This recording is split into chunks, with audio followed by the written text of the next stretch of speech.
8 ते 10 दिवसानंतर महाराष्ट्रात विश्रांतीनंतर परत पाऊस चालू झालेला आहे.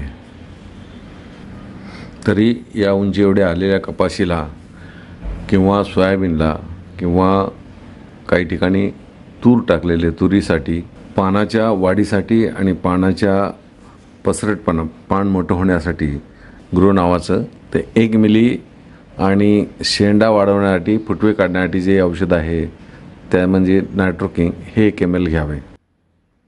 आणि आता जास्त पावसाने पानं पिवळसर होऊ नये किंवा पीक आपलं पिवळं दिसू नये, काळोखी यावी चांगली म्हणून त्याच्यावरती बुरशीचे, बाह्य बुरशीचं 1 ग्रॅम जे नॅचरल फंगिसाईड आहे ते 1 ग्राम ॲड करावे आणि एकत्र करून स्प्रे घ्या.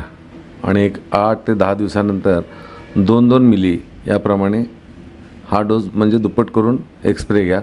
वाढ आणि सर्वच काही व्यवस्थित येईल. धन्यवाद.